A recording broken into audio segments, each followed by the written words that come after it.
Welcome to Pete and Hannah's Watchlist. I'm your host, Pete Mitchell. I'm here with my great co-host, Hannah. Hello, people. Hannah, we're here today for AFI Top 100 10-Year Revisited. But before we begin, let us tell the viewers and the listeners what they should do. Could you pretty please leave a like and subscribe to our channel? Leave a comment below your feedback on this show, any of our other shows, your thoughts, feelings. Everything's welcome. Hit the notification button and you'll get great content like this one. We have announced our annual Watchies that is live up on all our platforms. We also have dropped our top 5 movies of the year and also the Just Fine Award, which is the worst release in cinema in 2024. Great week on the channel. We've got heaps of reviews. Boxing Day's huge in Australia for new releases, so we will be doing heaps of reviews this week, and we will also discuss the winner of our draft, and we'll be drafting movies for 2025. That's right. Huge. But let's get on to today's show, and it's movie number 46 on the AFI Top 100, and it is It Happened One Night, starring Clark Gable, Claude Corbett, and have you seen this movie before? Yes. Yes. We own a digital copy of this movie. Yeah, I also own a physical DVD release of this copy. Yes. The elevator pitch for this movie is when a socialite goes on the run after marrying someone her father disapproves of, as she runs into a reporter who agrees to help her in exchange for her story. Yes. Hannah, this is a Columbia Pictures studio. Columbia Pictures. It's 100 years of Columbia. Oh, that is correct. That is. And Columbia Studios was considered the poverty row studio at the time of this release. Both Yeah. MGM and Warner Bros. Would lend out temperamental actors to Columbia as a punishment for real or imagined wrongdoings. Yep. Columbia boss Harry Cohn, he would be loathed for paying his own roster of contract stars in the early 30s, would never really sign them to work for Capra Films, although the studio had received Oscar nominations prior to this. This movie single-handedly lifted Columbia out of the ranks of poverty row. Yeah. It was released on February 22nd, 1933, and it goes for 105 minutes. And the budget for this movie was $325,000, which was a modest budget at the time. It was based on a short story called The Night Bus, which was by Samuel Hopkins and was turned into a full screenplay by Robert Riskin, who had worked with Frank Capra on many films and had continued to work with Frank Capra. He provided the shooting title. This was classified as pre-code, and pre-code meant the film before the MPPDA, which is the Motion Picture Production Code, which happened in July 34. This was released 4 months prior. Now, before then, it was sort of like lawlessness in the police. They had to look after themselves, and a lot of things were happening, and then they blamed Hollywood for it, and had no censorship at the time, so there was no classification ratings. So with the help of a Catholic, it was a Catholic very League? Christian. I think Catholic League. They came up with this guy that was in charge of the code. He wrote it and then enforced the code, and then it got taken to the Supreme Court a couple of times for freedom of speech impingements. End up it being loosened, and then by the time the 60s came around, it was it took a long time before cinema got to a very freeing stage, to be honest. But you work around a lot. I think you get some of the best movies trying to work around the code. Yeah. Neither Gable nor Colbert were the first choice to play the re-rolls. Miriam Hopkins was rejected for the part of Ellie. Robert Montgomery, Muriel Loy, Margaret Sullivan, Constance Bennett. Columbia Pictures were sort of like so cheap, but there was a few people that of note had wanted to play it but couldn't get released, including Bette Davis. She wanted to play the main character. She wanted to play Ellie. Yeah. But Warner Brothers wouldn't let her out of the contract to go over. But Clark Gable, who So there's multiple reports with this one, right? So a lot of biographies said that he was being punished for having an affair with Joan Crawford, and that he got sent to this film that was like a dog for Columbia, and he's like famous for like coming on set and saying, "Hey, let's get this over with." Turned out to be like his only Oscar-winning performance, but other people said that what actually happened was Louis B. Mayer, who had Gable's contract and it was $20,000 a week, didn't have a project for him, but Columbia did. So Louis B. Mayer said to Columbia, "You can have Clark Gable for $25,000," and then so they made $5,000 off him. Oh, yeah.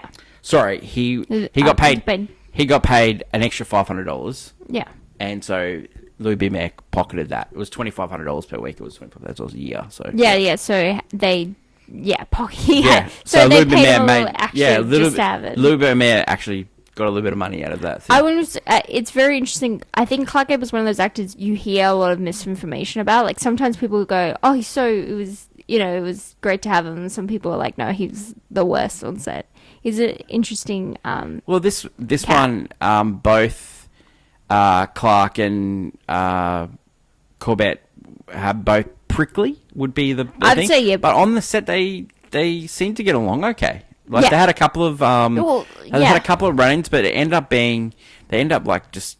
They both thought this picture was going to be terrible. They both thought at the end of filming this movie was terrible, and it ended up being Those some are of their best work. always some of the best. Yeah. When you hear actors that go, "I don't think that movie's good," and then they'll like it becomes their acclaimed piece. It's really great. Well, Claudette Colbert, she had worked with Frank Capra before and refused to work with him, and actually asked for double her salary to work on the picture. It's like, I don't want to be here. Yeah. So she ended up getting the role, and the rest is history. So Frank Capra, famous for It's a Wonderful Life, Mrs. Smith Goes to Washington, Mrs. Deeds Goes to Town. We have those. This one Best Picture, Mrs. Deeds Goes to Town, won Best Picture, nominated for It's a Wonderful Life. Mrs. Smith Goes to Washington, not nominated, but is on the top 100 list. Yeah, kind of a dapper guy. I'd say so. Yeah, he was It makes sense when you see his films. Yeah, one of the kings of Hollywood, really. I'd say, yeah, he makes Him and he makes the realism of the American dream sort of in a weird way. I don't want to generalize whatever it is, but he does have this kind of a more grounded take to his movies compared to all of other directors at the time. You know, especially like, I don't know, you'd have them going for maybe kind of corny or musicals or whatever, and then you just have Frank Capra making these like very Americana but not over the top, more of a true like earth to the salt kind of thing. I don't know what to say, but it's like it was different from being like too over the top like at the time, because when people made like movies about America or like The Spirit, it was always a little bit over the top. Well, Frank Capra and John Ford made all those movies. It's true, and they were like the two big kings. You know, we had one a couple of weeks ago with Griffiths. He was like the first, and then these guys took the mantle, and they made huge movies all the way up until the 50s and 60s. Yeah. Let's talk about 1934 in film. So, Kids Million. So the top 10 was Treasure Island for MGM, Judge's Priest for Fox Film, Here Comes Navy for Warner Brothers, The Barretts Wimpole, Wonderbar from Warner Brothers, Chained for MGM, It Had One Night for Columbia, Forsaking All Others for MGM, Cleopatra for Paramount, and Kid Millions for United Artists. Now, It Happened One Night actually wasn't a success from the first run. Yeah, the second run, which is in like the B side of movies, that's where it made its money. Yeah, but that's what you find out. Like, it's really weird because movies were a lot different where you could play them multiple times and then they would eventually make their money back anyway. Yeah, so it was like the second billing in like matinees and stuff. And another reason was it was, as I said, it was released in February. So it was released in early in the years, which is not a popular time to release movies.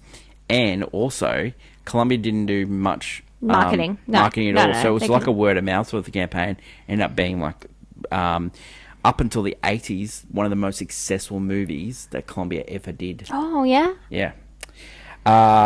Okay, so let's talk about the people in the movie. So you had Clark Gable as Peter Warren. You had Claudette Colbert as Ellie. Ellen Andrews. You had Walter Connolly as Alexander Andrews. Roscoe Kearns played Oscar Shapley. Jameson Thomas played King Wesley. Alan Howe as the Danker. And Arthur Hoyt as Zeke, the motel owner. Okay, let's talk about Clark Gable.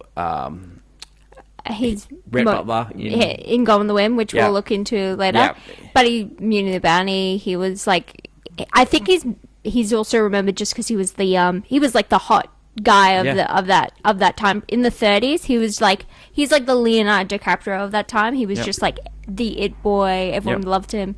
He kind of I think it happened in this movie or something else where he kind of was like, it was common and like a thing for men to wear a singlet under their dress shirt, and in this movie so in the research for this, when he was he had an undershirt on, and when he was trying to take the shirt off, he actually couldn't do it. It was literally impossible to do it on film. Yeah, because I guess it would be a little bit... it was really uncoordinated because he was trying to do it with one hand and stuff. Yeah, because it was the joke, Yeah, and so end up doing it with no undershirt. Yeah, and then that became really popular. Yeah, and that's it. It was just him doing he had this one thing and it created a trend. Like, and it was revolutionary. It was a bit of a... Claudette Colbert was born in France. And she became one of the most popular French actresses at the time. One of the first actresses to be that bilingual. Only one of 5 French actors that have been nominated and won an Academy Award as well. She had a pretty successful career before this movie. She had a pretty okay career after this movie. She did another movie with Clark Gable called Boomtown. Wasn't as successful as this one. Nope. But yeah, she had a pretty good career. She's rated as one of the top 10 of comedic actresses of all time and all the lists and stuff. Yeah. And she ended up dying in Barbados of a stroke. But had a great life. A really great life. And she was like working and all the way up until her passing in the 80s. So Walter Connolly, Roscoe Kearns. Roscoe Kearns, like, he ended up doing like heaps of different movies with Frank Capra, and he played the annoying bus trap passenger in this movie. So a few different people there. As I said, the reaction to this movie at the time was $2.2 million in box office. After filming was done, Colbert complained to her friend that this is the worst picture I've ever been in, and it's going to be the worst picture in the world. Columbia had low expectations of the film and did not mount any campaign at all. Mordaunt Hall for the New York Times called it a good piece of fiction. With all its feverish stunts, it's blessed with bright dialogue and a quota of relatively restrained scenes. Hall described Colbert's performance as engaging and lively, and Gable as excellent. The movie premiered at Rady City Music Hall. Variety reported, without a particular strong plot, it manages to come through in a big way due to the acting, dialogue, situations, and directing. Film Daily praised it as a lively yarn, fast-moving and hilarious. But not everyone was a fan. Oh, yeah, the New Yorker panned it as a pretty much nonsense and quite dreary, which was probably the review Frank Capra had in mind when he recalled in his autobiography that the sophisticated critics dismissed the film. Despite some positive reviews, the film was moderately successful in its initial run and only released in secondary movie houses. Ticket sales became brisk, especially in smaller towns where the film's characters and the simple romance struck with a chord of moviegoers. Yeah. And it easily became the biggest hit of Columbia. Yeah. Awards. It is owned along with One Flew Over the Cuckoo's Nest and Silence of the Lambs. Also Everywhere, All at Once. Yeah. Winning 4 acting awards. The writing, 4 acting, yeah. Writing. Best Director and Best Picture. Wow. Yep, the first movie to do it. And Clark Gable gave the Oscar he won for a performance to a child that he saw who was admiring it. And he said, winning the statue never mattered owning it. It was just the fact that he actually won it for it. Oh, Joel ended up giving the Oscar back to Clark Gable's family, and Steven Spielberg bought it back from the estate in the 1990s, early 1990s. He gave it to the Academy and said that Clark Gable's only Oscar deserves to be looked after. Yeah. Academy. Good on you, Stephen. Reaction to the film recently was Rotten Tomatoes 98, Letterboxd 4.2, IMDb 8.1. Yep. This movie has been remade heaps of different times. Yeah. It's been made in Indian cinema as well. Yeah. Like, it's just, it's one of those ones. Hottie Hot Take. So every Thursday on Movie News, we do a segment called Clickbait. And this week's segment was the Watchies, the second annual Watchies. Some controversial picks. Love it. Yep. Catch up with it wherever you get your podcast. Hottie Hot Take for It Happened One Night. Yeah, I would like to hear yours first because I've been saying something and then you're like, I'm there. All right. So I'd like to hear yours first. My Hottie Hot Take is movies do not need good scripts to work. Interesting. Continue. So this movie has a terrible script, and in the movie they complain over and over again and risk an actor actually write this movie on the run. Yeah. Because it was an absolute terrible script. You know what? But you know what works is when a director, the actors work and just come up with like if say there's one failing, if the other ones are better, then it's like you can get over it. You know what another thing is? Like, sometimes you can have a great script, you can have great actors and great directors, and the movie doesn't work because all the elements are not working together.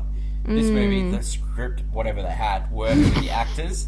It worked with the director. Well, yeah. It worked with the overall time when the movie was released. And like, it's all these things are really important for a movie to be successful. And this movie only was successful because small town people got behind it. I can think of so many movies that didn't work in the initial theatrical run that are actually on this list. Yeah. And no, there's so many. The especially when you get to the top of this list. Yeah. Well, the likes of Jaws being an absolute bona fide success from the moment dot doesn't always play out that way. Like Jaws, when we did Jaws and the research for that, there was so many pitfalls for that movie, and I was lucky that it turned out the way it did. But that movie was successful from the start.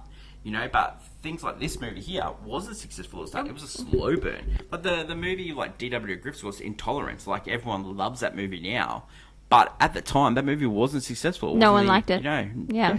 So no one liked it. It's funny how, like, sometimes you don't have to have the greatest script. You don't have to have all the elements. But sometimes it just works. Yeah. And It Happened One Night really does work. Your hot take? Very similar. This is the blueprint of everyone's favorite rom-coms to this day. Like, I know there's movies before it and there's all these movies after it, but this movie in particular showcases, again, you can have an okay script, a plot that is completely just not really there, but if you have great chemistry, the actors are on point, the director knows where it's going, you have this like charming ground to earth like love story that people will just go for it. Yep. I mean, the character that Clark Gable plays in this movie is the blueprint of some of my favorite archetypes. He's like the black cat, where his actions are different to his words, where he's a bit aloof and almost like a cranky guy, but he will, he makes breakfast in the morning and presses your clothes without asking, and he will go save your bag even though you're such a jerk about it. Like, he is like kind of that character, which he again plays in other different types. And like Clark Gable played this guy multiple times as well. This character and Rhett Butler are very similar. Yeah. Like, they are very identical. I know, because Rhett Butler is one of my favorite characters of all time, and so it's like they're very similar. Yeah. And McConaughey's played this role. McConaughey's played this role. Yeah. No, Hugh Grant's played this role. Hugh Grant's played this role multiple times. Everyone's played these two characters where it's like the kind of that the two characters meet, they hate each other, but they're always stuck together in some way, and eventually realize they can't live without one another. Like and there's like another guy involved, like, and then King. And the perfect use, which has happened in all these movies, miscommunication plays a plot where the two leads realize they one another, Yeah. but they don't know each other loves each other. Yeah. So when Well, another one is for a good example of that is His Girls Friday. Like they do this Same. kind of thing. There was that. I it was one of my favorites, but no one really liked it. I Love Trouble with Nick Nolte and Julia Roberts. same thing. Like exactly the same thing. no, yeah, all these every romance movie afterwards, even books to this day. Ten Things I Hate About You. Oh, don't get me started on that movie. I'm an awful. Anyway, How to Lose a Guy in 10 Days. Like you have all these movies. Yeah, that this movie Blueprint, and it shows that a movie can be like this and win an Academy Award. It does. And it's really hard to see that nowadays we kind of have suffering from like this like Netflix like Hallmark like churning out the movie. They're not as good as they used to be because they're not really following that formula anymore. Yeah. Or it's simply overdone. Yeah. Or because what happens is when you copy, Eventually it becomes really worn. You need to go back to the original source material, this movie or He's Got Friday or something like that. Yeah. And copy that because like the copy of the they're trying to copy movies from the 80s and 90s and 2000s those that were copied the 30s movies. They need to go back to the original source material and find out like what the essence of those movies are. I know we've talked a lot about this, but I just want to bring up recently one of our favorite movies is Mission Impossible: Dead Reckoning, and that you've said in the past that they've taken a lot of like the relationships and humor used in the movie is like taken from these older like His Girl Fridays, yeah, and it shows. It's a lot of that. There's a lot of this movie in that Dead Reckoning Part 1. There's also a lot of like Laurel and Hardy use this movie in their movies as well. Like they use the elements of this movie into their movies, and you can tell that Tom Cruise watched those movies as well. Like the Buster Keaton, like Buster Keaton was the originator of this stuff. Charlie Chaplin was the originator of this stuff. Like you can tell that these movies, and this is where Netflix get it wrong, right? And other streaming platforms. Other streaming people as well. They try to homage these great movies and these great things, but they don't have that this element that this movie had, and the Tom Cruise movies has. Yeah. Where, like, Carry On's a great example, right? They're trying to rip off Die Hard, but it doesn't quite work because there's elements where they try to rip off that don't have a really set foundation.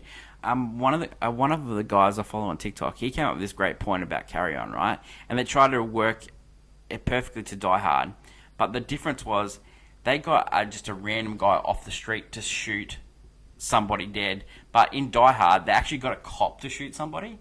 So it was a cop overcoming adversity, not like a random person that's never picked up a gun in there before. Oh a sniper gun and shooting someone. Like they're trying to do a copy of the copy, but they're not doing it properly. Yeah, they're not. And so you need to take elements of this movie and, like, learn from how they took elements from Buster Keaton and Charlie Chaplin movies and make this work. Yeah. So let's go into scene breakdown, because some of the things that we talked about in Hottie Hot Take, it's going to come up. It's coming up. And we want to go into great detail here. Yeah, let's go for it. So we meet the players. So we're on Ellie's father's yacht, and we I think establish here is that he's like some sort of he's like bank mogul. Yeah, he's like big money, and she's like an heiress. So anyway, Ellie and her father in a heated discussion. She's like decided she's being a brat, and she's like not eating and not talking, and she's like, no, I married this guy King, who's like some sort of flyer, like some sort of rich, daredevil hot pilot. He's a loser. Yep. Anyway, the father, he's refusing like the marriage. He wants it to be annulled, and they argue. It becomes heated, and the father does slap her out of like, and then he's even shocked when he does it. Yeah. Because like it's never happened before, and she just looks angry and she just runs. She bolts it off the boat and swims. Yep. She swims to shore. Later on, we meet Ellie again, and she's cleaned up and at a bus station. And in a nearby phone booth, we get to see Peter, which is Clark Gable's character. Peter Warren. A reporter who seems to have lost his job, but kind of not. you know, kind He of sort like of sacked himself. yeah. I'm never going to work for you again. Yeah, and he's pretending to be all like high and mighty. It's Yeah. great. A lot of elements of Runaway Bride here, like the reporter. Yeah, Richard Gere, sort of like. I would love if you just I start talking about the movie and you're like, it's like this movie. yeah. I've got like a little bit of points like that. So Peter and Ellie meet on the bus, you know, and they're heading to New York. So the bus is heading to New York. The bus at the time, so Greyhound buses got really popular due to this movie. I would think so, because it did. Like a lot of people end up traveling right across America on the Greyhound buses. That kismet moment on the bus. And Greyhound buses, by the way, buses are not the funnest way to travel. I'll tell you that much. These guys make it out like it's like a real fun time. I would rather they're train. Singing and dancing, and then like they're getting off a bus and they go to people ringing the bells. You can get off the bus and then go hot dog, hot dog, hot dog. Okay, yeah, you're right. It did seem nice. The pair just get off to a disagreement. They kind of like cat and dog. They don't really like each other. Mm-hmm. Bus stops for food and Ellie's bag gets stolen. Peter tries to recover it from like this thief. She doesn't even realise. And when he comes back, he's all like panting, and she just brushes him off. And like she's like, I was worried about my bag. She didn't care that he tried to, and then tried to offer his help. And she's like, no, don't talk about it. But then she's like, oh, my bag's gone. Where did it go? Like, yeah, back on the bus. And the reason why she doesn't want any help is she doesn't want to bring any attention to it. She's on the run. She's on the run. She's on the run. Yeah. Her father's looking for her. Yeah. Back on the bus, Ellie does fall asleep on Peter, and they awake in Jacksonville. She leaves the bus to go to this hotel, and she's like, yeah, I'll be back, but just wait for me. And the bus leaves, because that's what buses do. and Peter did warn her. Everyone warned her. Even the bus driver was like, no. Yeah. But he did stay at the bus people waiting for her. And because he's worked out who she is. Oh, yeah. And this is a great thing where a lot of the time in rom-coms where there's like a secret thing, like a secret agenda one of the characters had, where the reason they're together is for a secret, either reporting or they have a bet going or something. True. So he knows her identity, but when she offers money in exchange to, like, she wants help from him in a weird way, and she offers money, you know, and he's like, please don't do that. That's such a bratty way of thinking, you know. He's basically just ripping into her about, you know, have some humility. He's like, trying to teach her the ways. Just ask for help. Like you need like help. a regular human being. And then, but on the other shot, you have Peter then going to the post office to send to his editor. I know that I have the story and I know where Ellie is. Like you have him like 1 minute. He has to bring her down. That telegram lost $2. Like now, $2.80. Now times it costs like $51.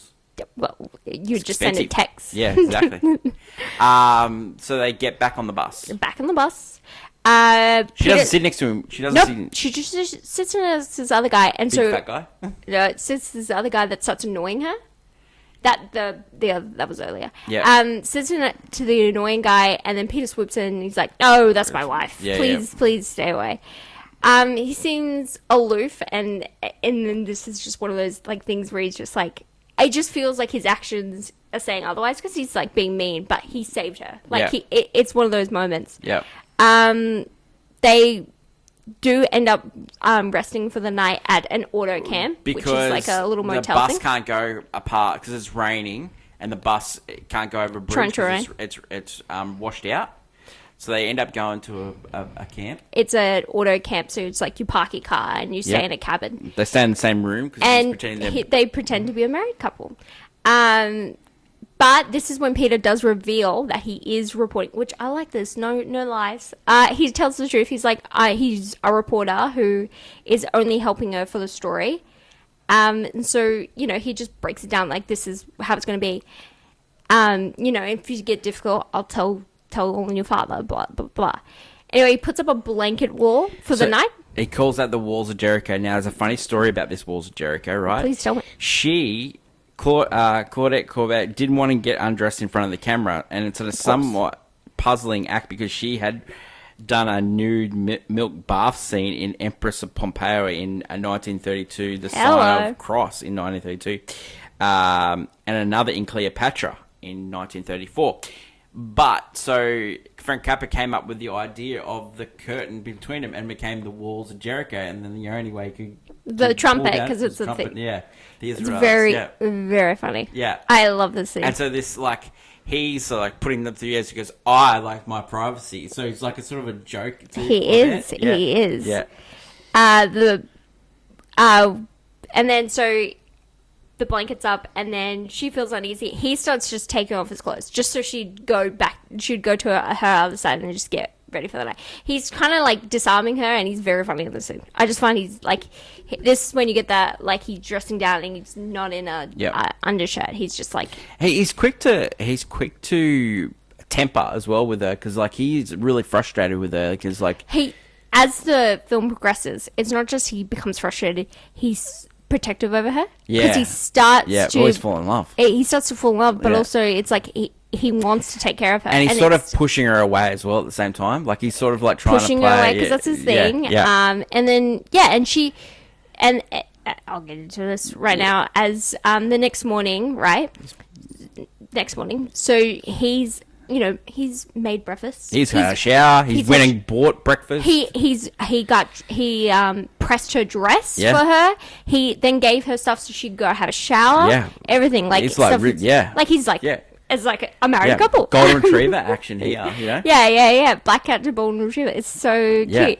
Yeah. She's like really appreciative too. Like Yeah. she's like so happy, and Yeah. he's like, "What are you on Yeah. about?" But she What does. do you think of the breakfast he made? Like scrambled eggs and donuts. I'm there for it. There. Yeah. Like, and he was Teaching her how to worried- dip the he did donut it. in the coffee. He was worried that she'd feel offended. She was like, "No, it's great." Like, Yeah, she's like yeah. happy that he Yeah. even did something, because people, she Yeah. gets things done for her, but this is like real life. She's really appreciative, but she does go on the story of how she actually met King and how Yep. she's wanted to get away from her father. Yep. And Speaking of that, speaking of that, is that the detectives Yeah. roll on by searching for Ellie. Yeah, it's great seeing The this. pair do pretend to be a dysfunctional couple, because Yeah. she even and it's beforehand. She's like, it's "I wish I brilliant. was just a plumber's daughter." yeah, and then it's so brilliant. He and puts they that put together. in this whole act where This is really good. they just yell at each other. Yeah. It's very funny. It's very well Yeah, done. this is really good. And then eventually they get And out like of it. he unbuttons her shirt, and then as he's talking to her, he starts buttoning her shirt back up, putting her back together. Oh And- yeah, and he's she's just like fixing she's her okay up. with it. Like she's like They're comfortable with each other. Yeah, 100%. So then Yeah. they get back on the bus, So they're back on the bus, but the bus does eventually end up. but they're having like great time on the bus. This is Great when they time. sing. Yeah. Yeah. Eventually ends up in a mud hole. Shapley figures out that The annoying passenger. yeah, The figures annoys out knows via who Ellie is, newspaper, yeah. and threatens Peter. However, Peter concocts an idea and he gets him into the woods that he's like some sort of hitman, and he's taking Ellie on a ride, going to take her money and ransom money Yeah, for the father. millions. He scares the guy away. Yeah. Like, Peter just scares the guy away. It's But funny. Peter knows, he's got to get off the bus. Ellie and Peter make a run for it just in And case anyone also, catches they them. have no money because he's giving the money away to a kid that her mum. He didn't give the money away. Well, he was going to give the money away. It was like, oh, this kid needs money for the mum and the kid Yeah. because they had nothing, and and she sees him like holding the money. He's like, Yeah. just take it, and Yeah. he's like, well, good luck to us, They go through But- the water. They go. He carries Ellie across stream, You get showing the it away. You get the piggybacking. Piggybacking, talking Yeah, of like. that's not how you piggyback. Piggyback. That's not how you piggyback. It's very And funny. he pats her on the butt, It's like, very funny. Yeah, it's great. Don't play around. So now they take refuge in some hay on a farm. Yeah. And when she's like complaining about food and starvation, and so even though he was really like, we should just go to sleep, he goes off to go find some food, which is so sweet. But she's telling him. And she's like unaware that he's left, and then when she looks away, and he's gone. But she's telling him, you can can go. go. You don't Yeah. need to be here. She's I been- can work it out. And then she turns around and he's not there. Yeah. She's like fretting. Yeah, so she's like screaming, and she's basically gone into a fright. And he comes back with carrots. With carrots. Love it. Yeah. And she's just like, oh, like, he's so baffled by her. Yeah. Like, he cannot comprehend He hasn't worked it out and yet. I do love the fact he's come back, and she's like, "Oh, I scared the hunger away." Yeah. I don't mind Well, anymore. you know, he reminds me in this scene of Jimmy Stewart's character in Rear Window. Like he the archetype he of- cannot work out Grace Kelly. Nope. He can't. He's No, trying to this- tell her to go away. You know, he's like, go away, go away, go away. And like, so many characters yeah, are like this. yeah, Yep, yeah. they just don't understand why does this girl Yeah, like me? boys. Why is Yeah, she here? yeah. Like, The hitchhiking. yep. The next day they start hitchhiking. After Peter gives us like lesson on how to hitchhike with his thumbs. Hilarious. Ellie does manage to stop a car. She just shows. So Colbert She just shows up to me. says in this scene. So says to Frank Capra, "I'm not doing this scene. I'm Interesting. not showing any leg. That is too promiscuous." So Frank Really? Capra brings in a body double and brings in a chorus girl to do that. Upon seeing this, Colbert goes to her, "Get her out of here. I'll do it. That's not my leg." This is like one of many temperatures, but it was motivated not by her being temperature. It was motivated by she didn't trust Capra because they made a crap movie together. So she was always on the lookout, Like making I sure don't this want to movie's be good. doing something stupid. Yeah, and that's why she told her friends this movie's crap. You know. Oh yeah. She had no faith in 'Cause Capra. This movie doesn't have, I guess, the flair Yeah. of what other movies were doing at the time. Yep. So the driver stops and they're with this driver who's jolly and whatever. The pair leave though the car once the car stops. Well, at the he's gas he's station. he's going to the gas station to get something, and then And they go the for a little pair break. leave and I do love this scene where he gets angry at her because she's about to go like try and palm off for something to eat, and then he gets angry at her and he's like, "I don't want you to do that," and that's when he's like. That's when he's being possessive over her in a weird way. Like I don't want to seem like I can't take care of you. Like I can't stand that because men of that time, that's their whole. Yep. That's even today. Like their whole. They need to think that. Well, they she's going to take use care of her being the fact that she's rich to get him out of jams, and he's like, no, I've got this covered. But then do she it. ends up like eating the carrot after saying she wasn't going to. I know. She eats the carrot. Anyway, but I do like right after he's yelled at her, he then apologizes. Yeah, 100%. he's just very he's sorry quick- for his yeah, thoughts, he's quick to which apologise. all the time did not happen. No. The apology did never happen. Yeah. But so what happens is that the driver actually Steals the leaves luggage. with the luggage. Peter manages to catch up, He runs him down. and he's bashed up the car. driver and steals the car.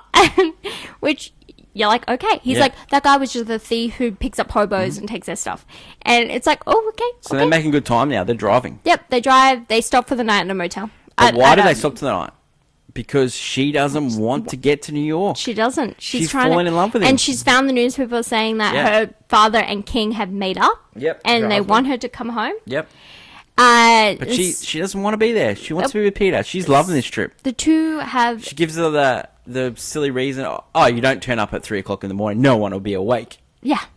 The two put Walls up Jericho? the walls of Jericho again. Yep. The two have a heartfelt talk about love. Ellie does confess to Peter. She breaks down the walls of Jericho. She goes across. Yeah.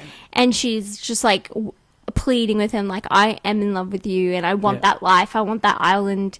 Very similar to other things. And he doesn't Peter want that because dismisses it because he thinks that's the no. He dismisses it not because of that. He dismisses it because he wants to provide for her. Yeah. And so He he also- comes up with this stupid plan. He's not only does he want to provide for her, he thinks, like, I think it's just him mulling over, like, I couldn't believe she would want to be with someone like And him. that's 'cause why he comes up with the plan that he she's needs the spoiled $1,000. She's spoiled brat, and he's quite, a meanie, just a reporter, you So know. he comes up with this brainy. Oh, he does. He races. He. Once Races she's back to New asleep, York. he races back to New York. And they're to really his close. editor. They're that close. Like you can drive there and be back before she wakes up. He wants to go to the editor. He's like, I've got the story is Yeah. that she's going to marry someone else. But she's and in that- love with somebody else. She's in love with somebody else, and she's going to marry them, and that someone is me. Yeah. He's like, Yeah. I've got this. Yeah. And the editor kind of was like, I don't know if I should trust you. Yeah, this is The- totally Runaway Bride here. This is Yeah. great stuff. Yeah. Great stuff. unfortunately, though, the motel, the owners do wake up and they think that because He's done he a runner. didn't pay for Yeah. he didn't pay for the stay, so they're like really watching these two. And Yeah. when he's drove off, he's like, oh, he's not coming back. Yeah. They wake Ellie and Peter's gone, and she's realized, oh, he's left me. He's not. He doesn't want to be with me. Yep. Because she's like under the presumption that he only thinks of her as a spoiled brat. That's Nothing true. else. That's Nothing true. else. With money from the marriage, Peter does try and race back before And he's having a great time. Like he's Oh, driving he's so back. jolly. He's like I'm gonna propose to my girl. Like He he's is so happy right now. He's singing the song that he had on the bus, and He is- yep. but these cars go past him. You know. Ellie has phoned her father, Yeah. and as cars are going past Peter, he notices that it's Ellie and her husband and her father all together riding away. And it's something also with the thing of the reason he didn't immediately try and claim her in a weird way, like say we'll be together, is that she is married. Like he's like told her, I won't do anything while you're married. Yeah. Like gives another reason of just like Yeah. I can't do anything. It's true. You can't do anything yet. Peter's dejected. Ellie's set to remarry, Well, she asked officially King. She asked her father to do like a wedding. So Yeah, they it's get an married in official one. church. Yep. So on the wedding day, Ellie's father does ask her if she's happy. Yeah. She bursts into tears. She is just. I'm in love with somebody else. She confesses she's in love with this Peter Peter Warren. Warren, and he is realizes, oh, I do know a Peter Warren, and it's Warren. Peter Warren. Shane Warne. Shane Warren. The telegram he had a telegram with discussing financial matters in quotations. I love this. This is so good. Ellie is just Damn so it, spoiled. sad. She's like, oh, Yeah. so you only cared about the money. Yeah. Let's go, King. Let's get married. Then Peter thinks Ellie's. While Peter, on the other hand, thinks Ellie just strung him along for Yeah. the entire ride and left him because he wasn't enough. Yeah. It was they're almost on the right. But he's got to remember that he did say no to her.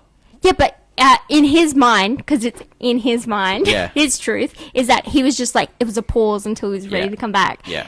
But to her, it's no, he left me and then just wanted money from my father.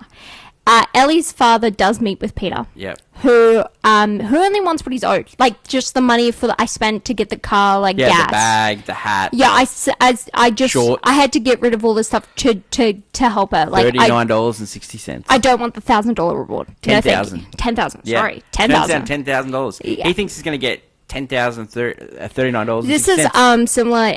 The movie, the animated movie Anastasia, Yeah. has a similar one where the kitchen boy who helped Anastasia get home to her grandmother, obviously he's been going for the money the entire time, but then says no, I don't want the money because it was all. Once I realized it was the real her, Yeah. She was meant to go home, Yep. and he loved her, of course. Yeah, well. And so very similar in this bit. So Peter turns up for his check. He turns up for his check of $39. Cents. And then, but Peter does confess to the father. Yeah. I love her. Of No, course. I'm crazy. I'm crazy but I'm a little bit crazy. Yeah. And you have to be crazy to marry your daughter. To be with her. Yeah. The pair do see each other as he's leaving. They spit venom. Yeah. They're just Yep. I hate you Yeah. for just no apparent reason, but they love each other. Yeah. Which is great. Ellie and her father do end up walking Walking down the aisle, but the father tells Ellie, Peter does love her, 100%. and I want you to be happy, so go There's and... a car at the back. It's your car. Make a run Which- for it. Another staple of all great rom-coms, you gotta Yeah. have that family member or yeah. that friend that is there for you, that is Yeah. going to help you get away with Yeah, yeah. whatever crazy Yeah. idea. And this, in her case, She runs, yeah. her dad. She just out of the wedding. King's like, what happened? What happened? But later, the father is, having a few drinks, Yeah. finishing a call with King. He's like, I gave you the money for the annulment. Yep. You take it. Yep. Now it's official. And then he sends... He gets a telegram from Peter Warne. He's like, hurry up. On the annulment, because the walls Jericho are coming down. And so And he says the walls Jericho can come send down. the word to Peter and Ellie that they can come down. And then we don't get to see them again. The couple finally get to tear down the blanket wall. Yeah, and we with hear the trumpet. and But we don't get to see them again. maybe now there was You go. What? there's a rumor going around that she had a strict schedule to keep that overscheduled it, and so she left. Yeah. So that's she why went on it was the holiday. ending like Yeah. that. Okay. Yeah. How do you feel about the ending? It was fine. I liked it. It was fine. I up until the ending, I like when the $39.60 thing. I love that. I thought that was so cute. But that's the thing of most rom-coms can't get that perfect ending, right? I just wanted them to kiss. Yeah, at the And end. you I know don't what? need that. You know what? That's your Twisters. It's your Twisters thing. Unusual for a romantic comedy. The two protagonists never kiss. Some of the best ones that They never kiss. They never some kiss. Of the best ones. Twisters, right up there. We had that for Watch They This never Award. kiss. Never kiss. And great chemistry. But I find, even though they don't have that moment where they go forgiving each other in a weird way, you don't need it because you don't want to see... These two characters are two people that don't easily go into that. But you know what? That'd be a whole, like... But you That's know, another 30 minutes of a movie. It just goes with these movies. They just rush the ending. They rush the ending, but it feels... Hitchcock rushed the ending. But it feels... Capra rushed the ending. But they feel unnecessary sometimes. Sometimes, but Because like... if you want an ending, you have to put... Sometimes, It's but like a 3-hour movie at that point. Like, Capra's ending of Mr. Deeds Goes to Town, Mr. Smith Goes to Washington, all rushed. They just always however, rushed. was not rushed and was one of the best endings to a movie of all time. Well, they thought it was a failure at the time. At the time, but not now. It's one of life, which we'll have on but, the list. uh, Reason 2? Reasons to see this movie, it's the blueprint of rom-com cinema. Yep. Not only that, I find that Gable's and Colbert's performance is so charming. She's so cute in this You movie. love her. I love Clark Gable in this Yeah, movie. I I know. adore I think he's great. him. I think he's... I just adore him. There's everything so Gone with the Wind is all his, like, probably his best, like, charming work. Yeah. Everything afterwards, especially after the war, it's not. But that is, like, he's some of his best, most charming, adorable... He's that perfect archetype of a character that's just, like, so mean, but actually so kind. He's like a softie underneath, and it's like the Beast from Beauty and the Beast. Like, he is that type of character. 100%. And This is Beauty and the Beast. I adore it so much. Like, not in Beauty and the Beast, like, all, like, book talk books, like, these characters and stuff, everyone can go back to him, and it's just... Reason I not love to? him. I personally don't have any reasons not to. Except if you're gonna criticize the writing, you gotta criticize the ending. He's like out of nowhere. He's so quick to anger. It's jarring. No, not for me, because it makes a lot of... You're used to that? I'm used to it. The Beast from Beauty and the Beast. I'm used to it. You're still living in a house? Yeah, I'm used to yelling, but it makes... I can get over, like, that's technically a red flag of a character. Yeah. I think if people look at this character compared to other men, they would red flag him for his temperament. Yeah. But again, people, like... He's so quick to apologise. He's so quick to apologize, but not only that, compare him to Stanley from Stanley. Yes, got Who way. is quick to anger, Yeah. but he is not apologetic for his action. Blamed Napoleon Coke. He doesn't apologize for his actions, and he is barbaric, and he doesn't really value Stella, to be honest. 100%. Whereas when you have a character like this, who, yes, quick to anger, but he immediately tries to shut down, he tries to apologize, he also tries to value, because he cares deeply about it, and he's trying to teach her, like, she's like a babe in the woods because she wanted this life, and he's just trying to wake her up, like, it's not easy. It's not easy to do, like, just to drop everything. You're born with a silver spoon, and you want that life. You don't want that life anymore. You gotta... I think it's similar to Rear Window, where he's like to Grace Kelly, like, it's not that easy. I want a life without 100%. strings. Does this deserve to be on the list? 100%. Yep. I reckon it deserves to be higher. higher. Yeah. Higher. It needs to be higher. It'd be interesting to see, because we only have a couple, I think, romances to go with. Annie Hall, A Philadelphia Story. Yep. And I think it's a top 20 movie. yeah, it'd be interesting to see. We already own it on digital and physical. Would you watch this again? 100%. Yeah, I've watched it multiple and rank times. This one is really easy. It's an All-time classic. Yes. This is 100%. This is personally me. This is my second favorite Frank Capra. I know it's not yours, but it's my... Oh, no, it could be yours second. No, I like Deeds.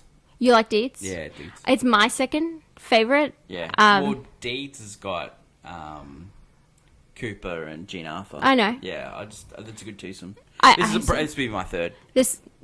Wow. Okay. Yeah. Anyway, no, but this. I know it's. I'm Gene Arthur guy. Gene Arthur's the best. I struggle. My favorite comedic actress of the time is Ginger Rogers. So Yeah. it's not. I still. She's my favorite. And Yeah. she's not. She.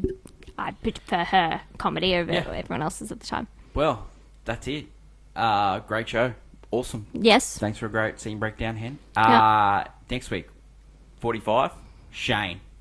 Shane, come back, Shane. You've never seen Shane? Shane, come I back. have seen Shane. Come so back, it'd Shane. Never seen it. Never seen it. Never seen it. Be interesting to see what you think. I don't know what. I only know that one thing. That is it for today's show. Don't forget to like, follow, and subscribe. Leave feedback, good or bad, on It Happened One Night.